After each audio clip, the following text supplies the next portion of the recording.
Code of contact മുൻകൂട്ടി കണ്ടുകൊണ്ട് ഞങ്ങൾ നേരത്തെയുള്ള കൗൺസിലിൽ തന്നെ ഇതൊക്കെ പാസ്സാക്കിയിരുന്നു. മറ്റുള്ള ഡിപ്പാർട്ട്മെൻറ്റുകളൊക്കെ സംസാരിക്കുമ്പോഴേക്കും കോഡ് ഓഫ് കോണ്ടാക്ട് മാറാതെ അവർക്ക് ഫണ്ട് റിലീസ് ചെയ്യാൻ പറ്റില്ല എന്നുള്ള ഒരു അഭിപ്രായം ഉയർന്നു വന്നിരുന്നു. എന്നാൽ അതുവരെ മഴ കാത്തിരിക്കുകയില്ല. മൈനർ ഇറിഗേഷൻ്റെയും മേജർ ഇറിഗേഷൻ്റെയും PWD ഒന്നോ സ്മാർട്ട് സിറ്റി ഒന്നും നോക്കാതെ കോർപ്പറേഷനെ കൊണ്ട് സാധിക്കുന്ന എല്ലാ ക്ലീനിങ് പ്രോസസ്സും കോർപ്പറേഷൻ്റെ ഫണ്ട് ഉപയോഗിച്ചുകൊണ്ട് ആരംഭിക്കുവാൻ വേണ്ടി തീരുമാനിച്ചിട്ടുണ്ട്. മുൻ ഭരണസമിതി ഇരുന്നപ്പോൾ സംസ്ഥാന സർക്കാർ ഇടപെട്ട് കൊണ്ടുവന്നതാണ്. അതിൻ്റേതായ ഉപയോഗമുണ്ട്. ഞാൻ ഒരു ഉപയോഗമില്ലെന്ന് പറയാം. പക്ഷേ ഒരു JCB ചെയ്യുന്ന ജോലിയാണ് റോബോട്ടും ചെയ്യുന്നതെന്നാണ് ഞങ്ങൾക്ക് ഇതുവരെ മനസ്സിലാക്കാൻ സാധിച്ചത്. നമസ്കാരം. തിരുവനന്തപുരം നഗരസഭാ പരിധിക്ക് ഉള്ളിൽ മഴക്കാലപൂർവ്വ ശുചീകരണ പ്രവർത്തനങ്ങൾ എങ്ങനെയാണ് നടത്താൻ പോകുന്നത് എന്നുള്ള കാര്യം ഇക്കഴിഞ്ഞ ദിവസം മറുനാടനോട് തിരുവനന്തപുരം നഗരസഭാ മേയർ VV രാജേഷ് വിശദീകരിച്ചിരുന്നു. എന്തായാലും അതിന് കൃത്യമായുള്ളൊരു രൂപരേഖ നഗരസഭ തയ്യാറാക്കിയിരിക്കുന്നു എന്നുള്ളതാണ് നമുക്കിപ്പോൾ വ്യക്തമാകുന്നത്. ഈ ഒരു വിഷയത്തിൽ മേയർ VV രാജേഷ് ഇപ്പോൾ മാധ്യമങ്ങളോട് പ്രതികരിക്കുകയാണ്. തിരഞ്ഞെടുപ്പ് കോഡ് ഓഫ് കോണ്ടാക്ട് നിലവിൽ വരുന്നതിന് മുൻപ് തന്നെ അവസാനം ചേർന്ന കൗൺസിലിൽ വാർഡുകളിലൊക്കെ തന്നെ അതിനാവശ്യമായിട്ടുള്ള സാമ്പത്തിക സഹായം ലഭിക്കുന്നതിനാവശ്യമായ നടപടികൾ സ്വീകരിക്കുകയും അതിനെ തുടർന്ന് മഴക്കാലപൂർവ്വ ശുചീകരണവുമായി ബന്ധപ്പെട്ട് വേണ്ട കാര്യങ്ങൾ ചെയ്യുവാനുള്ള അനുമതി നേടുകയും ചെയ്തിരുന്നു. കൗൺസിലിൻ്റെ അനുമതി നേടുകയും ചെയ്തിരുന്നു. കാരണം നമുക്ക് കോഡ് ഓഫ് കോണ്ടാക്ട് വന്നാൽ തെരഞ്ഞെടുപ്പ് കഴിഞ്ഞ് റിസൾട്ടൊക്കെ വന്നതിന് ശേഷമേ അത് മാറുകയുള്ളൂ. അപ്പോൾ ആ പ്രവർത്തനത്തിന് തടസ്സം വരുന്നത് എന്നുള്ളത് കൊണ്ട് മുൻകൂട്ടി കണ്ടുകൊണ്ട് നേരത്തെ തന്നെ അക്കാര്യങ്ങൾ ചെയ്തിരുന്നു. അതുമായി ബന്ധപ്പെട്ട് തെരഞ്ഞെടുപ്പ് കഴിഞ്ഞ ഉടൻ തന്നെ പല തരത്തിലുള്ള ചർച്ചകൾ നടക്കുകയും വിവിധ ഡിപ്പാർട്ട്മെൻറ്റുകളുടെ യോഗം ചേരുകയും ചെയ്തിട്ടുണ്ട്. ഇപ്പോൾ വെള്ളപ്പൊക്കം വരുമ്പോഴേക്കും എല്ലാവരും കൗൺസിലർമാരെയും കോർപ്പറേഷനെയൊക്കെയാണ് ബന്ധപ്പെടുന്നത്. പക്ഷെ നമുക്കൊക്കെ അറിയാം, ഇപ്പം നിങ്ങളിലും ചിലർ ഇനിയും ശ്രദ്ധിക്കേണ്ടതായിട്ടുണ്ട്. അതായത് ഈ ഏതൊരു നഗരത്തിലും അവിടുത്തെ നദികളും റോഡുകളും ഒക്കെ തന്നെ വിവിധ ഡിപ്പാർട്ട്മെൻറ്റുകളുടെ ഉടമസ്ഥയിലുള്ളതാണ്. തിരുവനന്തപുരത്തെ സംബന്ധിച്ച് മാധ്യമപ്രവർത്തകർക്ക് അറിയാം. ഇപ്പം മൈനർ ഇറിഗേഷനുണ്ട്, മേജർ ഇറിഗേഷൻ്റെ റോഡുകളുണ്ട്, റോഡിൻ്റെ തോടുകളുണ്ട്, PWDയുടെ പ്രദേശങ്ങളുണ്ട്, PWD ചെയ്യേണ്ടതായ പ്രവർത്തനങ്ങളുണ്ട്, കേരള റോഡ് ഫണ്ട് ബോർഡിൻ്റെ ഉത്തരവാദിത്തത്തിലുള്ള സ്ഥലങ്ങളുണ്ട്, സ്മാർട്ട് സിറ്റിക്കുണ്ട്, റെയിൽവേസിനുണ്ട്, ഇൻലാൻഡ് നാവിഗേഷനുണ്ട്, PWD NHAIക്കുണ്ട്, കോർപ്പറേഷനുണ്ട്. കോർപ്പറേഷൻ്റെ എഞ്ചിനീയർ വിഭാഗം ചെയ്യേണ്ടതുണ്ട്. അപ്പോൾ ഈ വരുന്നതിലൊരു 20% 30% സ്ഥലമാണ് കോർപ്പറേഷൻ്റേതായ പൂർണ്ണമായിട്ടും ഉത്തരവാദിത്തത്തിലുള്ള സ്ഥലം വരുന്നത്. ബാക്കി വിവിധ ഡിപ്പാർട്ട്മെൻറ്റുകൾ ഇപ്പോൾ മൈനർ ഇറിഗേഷൻ്റെയും മേജർ ഇറിഗേഷൻ്റെയും തോടുകൾ ക്ലീൻ ചെയ്യേണ്ട പ്രാഥമികമായിട്ടുള്ള ഉത്തരവാദിത്വം ആ ഡിപ്പാർട്ട്മെൻറ്റുകൾക്ക് തന്നെയാണ്.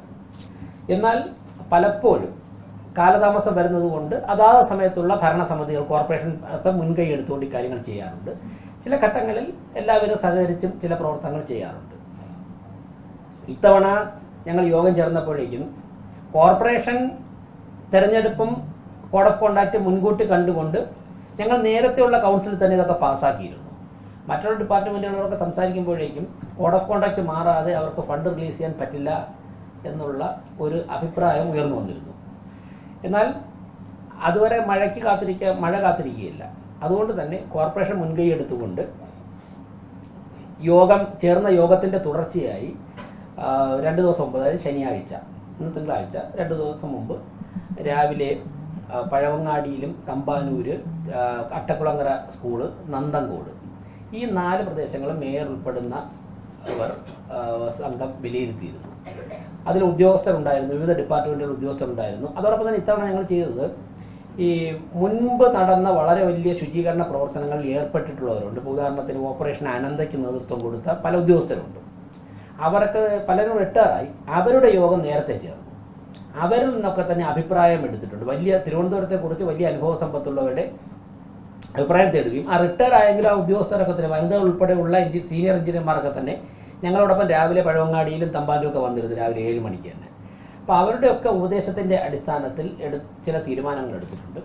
അതിലിപ്പോൾ മൈനർ ഇറിഗേഷൻ്റെയും മേജർ ഇറിഗേഷൻ്റെയും PWD ഒന്നോ സ്മാർട്ട് സിറ്റി ഒന്നും നോക്കാതെ കോർപ്പറേഷനെ കൊണ്ട് സാധിക്കുന്ന എല്ലാ ക്ലീനിങ് പ്രോസസ്സും കോർപ്പറേഷൻ്റെ ഫണ്ട് ഉപയോഗിച്ചുകൊണ്ട് ആരംഭിക്കുവാൻ വേണ്ടി തീരുമാനിച്ചിട്ടുണ്ട്. ഇതിലെ തുടർച്ചയായിട്ട് അടുത്ത ദിവസം ജില്ലാ കളക്ടറുമായിട്ട് സംസാരിക്കുന്നുണ്ട്. ജില്ലാ കളക്ടറുടെ ദുരന്ത നിവാരണ ഫണ്ടിൽ നിന്നും പണം അനുവദിക്കാവുന്നതാണ്. അപ്പോൾ സംസ്ഥാന സർക്കാരിൻ്റെ കീഴിലുള്ള ഡിപ്പാർട്ട്മെൻറ്റുകളുമായി ബന്ധപ്പെട്ട് ജില്ലാ കളക്ടർക്ക് കത്തെഴുതുന്നുണ്ട്, സംസാരിക്കുന്നുണ്ട്. എന്നാൽ ഞങ്ങൾ അതിനുവേണ്ടി കോർപ്പറേഷൻ കാത്തു നിൽക്കുന്നില്ല. ഇന്ന് വൈകുന്നേരം തന്നെ തമ്പാനൂരിൽ നിന്നും തമ്പാനൂർ ആമയിഴഞ്ഞാൻ തോടിൻ്റെ ഭാഗം അവിടെ കെട്ടിക്കിടക്കുന്ന മാലിന്യങ്ങളൊക്കെ തന്നെ മാറ്റാൻ വേണ്ടി ഇന്ന് വൈകുന്നേരം മുതൽ തന്നെ ആരംഭിക്കും. അതിനെ തുടർന്ന് പഴവങ്ങാടിയിലെ അടിസ്ഥാന വർക്ക് തുടങ്ങിയിട്ടുണ്ട്. നന്തങ്കോട് പോയി കണ്ടതിൻ്റെ അടിസ്ഥാനത്തിൽ നന്തങ്കോട് കൗൺസിലറും എഞ്ചിനീയറൊക്കെ കണ്ട് വിലയിരുത്തിയതിൻ്റെ അടിസ്ഥാനത്തിലുള്ള പ്രവർത്തനം ആരംഭിക്കും. ഇപ്പോൾ ഒരു സബ് കമ്മിറ്റി, ആരോഗ്യ standing committee Shri M R ഗോവന്റെ നേതൃത്വത്തിൽ ഒരു സബ് കമ്മിറ്റി നിശ്ചയിച്ചിട്ടുണ്ട്. ആ സബ് കമ്മിറ്റി ഇന്ന് രാവിലെ മുതൽ മറ്റുള്ള പ്രദേശങ്ങൾ, നമ്മളൊരു 38 കോർ ഏരിയ, സിറ്റിയിൽ ഏറ്റവും കൂടുതൽ വെള്ളം കെട്ടുന്ന 38 വാർഡുകളാണ് ഇപ്പോൾ തീരുമാനിച്ചിട്ടുള്ളത്. കൂടുതൽ ആവശ്യമുണ്ടെങ്കിൽ എക്സ്റ്റെൻഡ് ചെയ്യും. അവിടെയുള്ള പ്രദേശങ്ങൾ ഇന്ന് രാവിലെ മുതൽ ഈ സബ് കമ്മിറ്റി സന്ദർശിച്ചിട്ടുണ്ട്. ഇപ്പോൾ ഇന്ന് ഇദ്ദേഹം പാളയം, അതുപോലെ തന്നെ കണ്ണമൂല, ജഗതി, കുന്നുകുഴി, ചാല, ഇവരുടെ പോയിരുന്നു ആറന്നൂർ, ഇത്രയും പ്രദേശം ഇന്ന് രാവിലെ 6 മണി മുതൽ ഇവിടെ സബ് കമ്മിറ്റി സന്ദർശിച്ചിട്ട് എന്തൊക്കെ ക്ലീനിങ് കാര്യങ്ങളാണ് ചെയ്യേണ്ടത് എന്ന് തീരുമാനിച്ചിട്ടുണ്ട്. ഈ നമ്മൾ നേരത്തെ പോയ തമ്പാനൂരും പഴവങ്ങാടിയും അട്ടക്കുളങ്ങര സ്കൂളൊക്കെ കഴിഞ്ഞാൽ ഈ പ്രദേശങ്ങളിലേക്കും ഹിറ്റാച്ചിയും JCB ഒക്കെ ആയിട്ട് പോയിട്ട് പരമാവധി ക്ലീനിങ് നടപടികൾ നേരത്തെ തന്നെ ആരംഭിക്കും.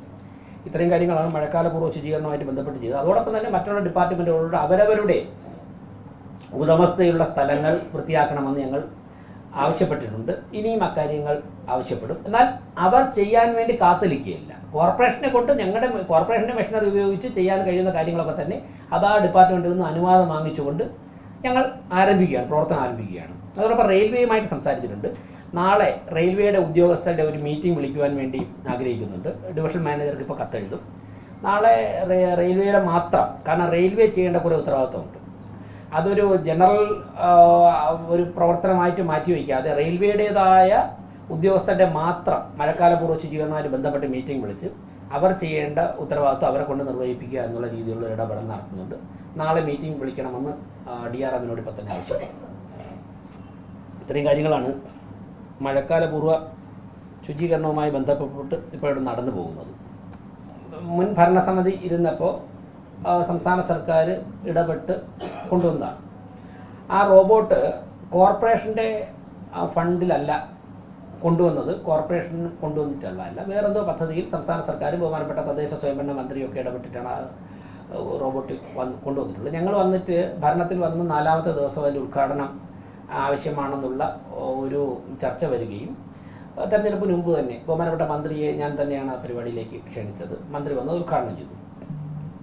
അപ്പോൾ ആ റോബോട്ടിൻ്റെ കാര്യം അവിടെ വച്ചാണ് മാത്രമേ നമ്മളിപ്പോൾ റോബോട്ടിൽ നിന്ന് കയറുമ്പോൾ ഞങ്ങളും ധരിച്ചത് അതിനകത്തിറങ്ങി ഉള്ളിലേക്കൊക്കെ പോയി ചെയ്യാൻ സാധിക്കുമെന്നാണ് കരുതിയത്.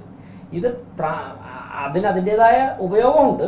ഞാൻ ഒരു ഉപയോഗമില്ലെന്ന് പറയാം. പക്ഷെ ഒരു JCB ചെയ്യുന്ന ജോലിയാണ് റോബോട്ടും ചെയ്യുന്നതെന്നാണ് ഞങ്ങൾക്ക് ഇതുവരെ മനസ്സിലാക്കാൻ സാധിച്ചത്. അല്ലാതെ പാലത്തിന് അടിയിലേക്ക് കയറി പോയി ക്യാമറ വെച്ചിട്ടോ അങ്ങനെയൊക്കെ നോക്കി ചപ്പ് ചോറ് വാരിക്കൊണ്ടുവരുന്ന ഒരു സിസ്റ്റം അതിൽ കാണുന്നില്ല. എന്നാൽ അത് നമുക്ക് എങ്ങനെ പ്രയോജനപ്പെടുത്താൻ പറ്റും എന്ന് അതിലെ ടെക്നീഷ്യൻ അവിടെ അത് വച്ചിട്ട് അവിടെ വരുന്ന മാലിന്യങ്ങളൊക്കെ മാറ്റാൻ സാധിക്കും. അതായത് ഒരു JCB ചെയ്യുന്ന വർക്കാണ് അതിലൂടെ ചെയ്യുന്നത്. അപ്പോൾ ആ റോബോട്ട് അവിടെ ഇരിപ്പുണ്ട്. അതിനെക്കൊണ്ട് എന്താണ് ചെയ്യാൻ പറ്റുന്നതെന്ന് വെച്ച് കഴിഞ്ഞാൽ ഇത് കൂടുതൽ ഇനി അതിനെ എടുത്തുകൊണ്ട് പോകണമെങ്കിൽ വേറെ സ്ഥലത്തുകൊണ്ട് ഇതുപോലത്തെ ബേസൊക്കെ ഉണ്ടാക്കിയതിന് ശേഷം അവിടെ കണ്ടിട്ടുണ്ടല്ലോ കോൺക്രീറ്റ് ചെയ്ത് വലിയ തൂണൊക്കെ നിർത്തി. എന്നാൽ ഒരു JCB കൊണ്ട് നിർത്തി ഇത് ചെയ്യാനാണെങ്കിൽ ഒന്നും വേണ്ട. JCB അവിടെ കൊണ്ട് നിർത്തിയിട്ട് നേരെ JCB ഉപയോഗിച്ചുകൊണ്ട് നമുക്ക് ബക്കറ്റ് താഴേക്ക് ഇറക്കി കഴിഞ്ഞാൽ ചെയ്യാം. അതേ പർപ്പസാണ് ഇതിൽ സേവ് ചെയ്യുന്നത്. ഞങ്ങളവിടെ വന്ന് കണ്ടതാണ്. കഴിഞ്ഞ ദിവസം റോബോട്ട് അവിടെ ഇരിപ്പുണ്ട്. ഇനി റോബോട്ടിനെ കൊണ്ടുപോകണമെങ്കിൽ കൊണ്ടുപോയിട്ട് ഇതുപോലെ കോൺക്രീറ്റ് ഒക്കെ ചെയ്ത് വലിയ ഇരുമ്പൊക്കെ നിർത്തി റോബോട്ടിനെ അവിടെ ഘടിപ്പിക്കണം. എന്നിട്ട് അവിടെയുള്ള എല്ലാം എടുക്കണം. അപ്പോൾ ഇതിൽ ഏതാണ് മികച്ചതെന്ന് ഒന്ന് ഹെൽത്തിൻ്റെ ആൾക്കാർ എഞ്ചിനീയറിംഗ് വിഭാഗം തീരുമാനിച്ചിട്ട് ആ റോബോട്ടിനെ കൊണ്ടുപോയി ചെയ്യിപ്പിക്കാൻ പറ്റുന്നത് ചെയ്യിക്കാം. മെഷീനറിയുടെ ആവശ്യം ഉണ്ടോ എന്ന് ചോദിക്കുമ്പോൾ മെഷീനറിയുടെ ആവശ്യം ഉണ്ട്. അതായത് മെഷീനറി നമുക്ക് വേണ്ടത് ഇപ്പോൾ ഹിറ്റാച്ചി, ഇവിടുത്തെ ഹിറ്റാച്ചി വർഷങ്ങളായിട്ട് ഓടാതെ വർക്ക്ഷോപ്പിലാണ്. അപ്പോൾ ആ ഹിറ്റാച്ചി പണി ചെയ്ത് എടുക്കുന്നതിനെക്കുറിച്ച് ഇപ്പോൾ എടുക്കുന്നതിനെക്കുറിച്ച് ഞങ്ങൾ ആലോചന നടത്തി അതിൻ്റെ പ്രവർത്തനം കഴിഞ്ഞ ആഴ്ച തന്നെ സ്റ്റാർട്ട് ചെയ്തു. ഞാൻ എല്ലാ കാര്യങ്ങളും പറയാത്തതാണ്. ഗ്യാരേജിൽ കുറേ കാര്യങ്ങൾ ചെയ്യുന്നുണ്ട്. ആ ഹിറ്റാച്ചിനെ രംഗത്തിറക്കുവാനുള്ള നടപടികളിലേക്ക് പോവുകയാണ്. പിന്നെ ഈ ബ്രിഡ്ജുകളുടെ അടിയിലേക്ക് പോയി ക്യാമറ ഫിറ്റ് ചെയ്ത് കണ്ടുപിടിച്ച് കൊണ്ടുവരേണ്ട ഉപകരണങ്ങൾ അത് നമുക്ക് സംഘടിപ്പിക്കേണ്ടതായിട്ടുണ്ട്. പിന്നെ പറ്റുന്ന സ്ഥലങ്ങളിലൊക്കെ തന്നെ ഈ അവൈലബിൾ എക്യുപ്മെൻറ്റ്സ് ഉപയോഗിച്ചും അല്ലാത്ത സ്ഥലങ്ങളിൽ മാനുവലായിട്ട് ചെയ്യുവാനാണ് ഇപ്പോൾ ആലോചിക്കുന്നത്. ഞാൻ അതാണ് പറഞ്ഞത്, മറ്റുള്ള ഡിപ്പാർട്ട്മെൻറ്റുകളുടെയും ഒക്കെ ഇടപെടൽ കൂടുതൽ വരുന്ന ഘട്ടത്തിൽ, ജില്ലാ കളക്ടറുടെയൊക്കെ നേതൃത്വത്തിലുള്ള വരുന്ന ഘട്ടത്തിൽ നമുക്ക് കൂടുതൽ കാര്യങ്ങൾ ചെയ്യാൻ പറ്റും. അതിൻ്റെ മാർഗം സ്ക്വാഡ് ശക്തമാക്കിയിട്ടുണ്ട്. സ്ക്വാഡിന് വേണ്ടിയിട്ട്, ഹെൽത്ത് സ്ക്വാഡിന് വേണ്ടിയിട്ട് പുതിയ 2 വാഹനങ്ങൾ വാങ്ങിയിട്ടുണ്ട്. അവിടെ സർവൈലൻസ് ശക്തമാക്കിയിട്ടുണ്ട്. നേരത്തെ നിലനിന്ന കുറേ തൊഴിലാളി പ്രശ്നങ്ങളൊക്കെ ഉണ്ടല്ലോ, നമുക്കെല്ലാവർക്കും അറിയാം. അവരുമായിട്ട് ചർച്ച, ഇന്ന് രാത്രി അവരുമായിട്ടൊരു അനൗപചാരിക സംഭാഷണം നടക്കുന്നുണ്ട്. അവരുടെ കുറച്ചുകൂടി അവർ ഈ വലിച്ചെറിയുന്നതിനെ നിയന്ത്രിക്കുവാനും പൂർണ്ണമായിട്ടും അവസാനിപ്പിക്കുവാനും കുറച്ചുകൂടി അവരുടെ പ്രവർത്തനം മെച്ചപ്പെടുത്തുവാനുള്ള ചർച്ചകൾ നടത്തുന്നുണ്ട്. അപ്പോൾ നമുക്കൊരു കൺഫ്രണ്ടേഷന് പോകുന്നതിന് പകരം പരസ്പരം ധാരണയിലൂടെയും ചർച്ചയിലൂടെയൊക്കെ തന്നെ ഈ പ്രശ്നം പരിഹരിക്കാനാണ്, ഇങ്ങനെയുള്ള കാര്യങ്ങൾ പരിഹരിക്കുവാനും ഒപ്പം തന്നെ വലിച്ചെറിയുന്നവർക്കെതിരെ ശക്തമായ നടപടിയെടുക്കുവാനാണ് കോർപ്പറേഷൻ ആലോചിക്കുന്നത്. ഇതോടൊപ്പം തന്നെ ഒരു 40 പമ്പുകൾ മോട്ടോറുകൾ ഞങ്ങൾ ഇപ്പോൾ സംഘടിപ്പിച്ചിട്ടുണ്ട്. 35 5 കൂടെ സംഘടിപ്പിക്കുന്നുണ്ട്. ഓരോ പ്രദേശത്തും ആവശ്യം വരുന്നതനുസരിച്ചിട്ട് പമ്പ് വെച്ച് ഈ പല സ്ഥലത്തും ഈ ചേറുൾപ്പെടെ പമ്പ് ചെയ്ത് മാറ്റുവാണ്. വെള്ളത്തോടൊപ്പം വരുന്ന മറ്റുള്ള അവശിഷ്ടങ്ങൾ ഉൾപ്പെടെ പമ്പ് ചെയ്ത് മാറ്റാൻ സാധിക്കുന്ന പമ്പുകൾ എവിടെയാണോ, ചില വാർഡുകളിൽ സ്ഥിരം വേണം, അവിടെ നേരത്തെ കൊടുക്കും. ബാക്കിയുള്ളിടത്തൊക്കെ ഏത് സമയത്താണോ ആവശ്യം, ഇപ്പോൾ തമ്പാനൂരിൻ്റെ അതിൻ്റെ അത് വെച്ച് മാത്രം സാധിക്കില്ല. ഇപ്പോൾ വഞ്ചിയൂരൊക്കെ വരുമ്പോഴേക്കും പമ്പ് വെച്ച് നമുക്ക് പെട്ടെന്ന് പമ്പ് ചെയ്ത് മാറ്റി കഴിഞ്ഞാൽ സാധിക്കും. അങ്ങനെയുള്ള പരീക്ഷണങ്ങളും നടത്തുന്നു. നോട്ടീസ് കൊടുക്കാൻ ആരംഭിച്ചില്ല. കാരണം നോട്ടീസ് കൊടുക്കുന്നതിന് മുമ്പ് അവർക്ക് ഓൾട്ടർനേറ്റീവ് കണ്ടെത്തി കൊടുക്കണ്ടേ. അല്ലെങ്കിൽ അവർ നിങ്ങൾ നാളെ ഈ ഡ്രെയിനേജ് ബ്ലോക്ക് ചെയ്യണമെന്ന് പറഞ്ഞാൽ അവർ എന്ത് ചെയ്യും? 46 വാർഡിലേ നമുക്ക് ഡ്രെയിനേജ് സിസ്റ്റം ഉള്ളൂ. ഞങ്ങളിപ്പം വൃത്തിയാക്കാൻ ഇറങ്ങുന്നതിന് മുൻപ് ഈ തുറന്നുവിടുന്ന നടപടി ഉണ്ടല്ലോ, അതിനെ അവസാനിപ്പിക്കണമെങ്കിൽ അവർക്കൊരു ഓൾട്ടർനേറ്റീവ് കണ്ടെത്തണം. അതിനുള്ള പരിശ്രമമാണ് ആദ്യം നടത്തുന്നത്. എവിടെയെങ്കിലും ടാങ്ക്, ചെറിയ STP ഉണ്ടാക്കാൻ സാധിക്കുമോ, അല്ലെങ്കിൽ സെപ്റ്റിക് ടാങ്ക് ഇട്ടിട്ട് കൃത്യസമയത്ത് കോർപ്പറേഷൻ നേതൃത്വം കൊടുത്തുകൊണ്ട് അതിനെ സക്ക് ചെയ്ത് മാറ്റാൻ വേണ്ടി ഒരു സൊല്യൂഷൻ ഉണ്ടാക്കിയിട്ട് അവരോട് ബ്ലോക്ക് ചെയ്യാൻ പറയാൻ പറ്റുള്ളൂ. എന്തായാലും അദ്ദേഹം നമ്മളോട് വ്യക്തമാക്കുന്നത് ഓപ്പറേഷൻ അനന്തയ്ക്ക് നേതൃത്വം നൽകിയവർ ഉൾപ്പെടെയുള്ള ഉയർന്ന ഉദ്യോഗസ്ഥർ ഈ ഒരു മഴക്കാലപൂർവ്വ ശുചീകരണ പ്രവർത്തനങ്ങളിൽ ഏർപ്പെടും, അല്ലെങ്കിൽ ആ ഒരു പ്രവർത്തനത്തിന് ചുക്കാൻ പിടിക്കുന്നതിന് പിന്നിൽ നിൽക്കുന്നുണ്ട് എന്നുള്ളതാണ് മേയർ VV രാജേഷ് നമ്മളോട് വ്യക്തമാക്കുന്നത്. ക്യാമറമാൻ അഖിൽ അശോകിനൊപ്പം അമൽ രുദ്ര, മറുനാടൻ മലയാളി, തിരുവനന്തപുരം.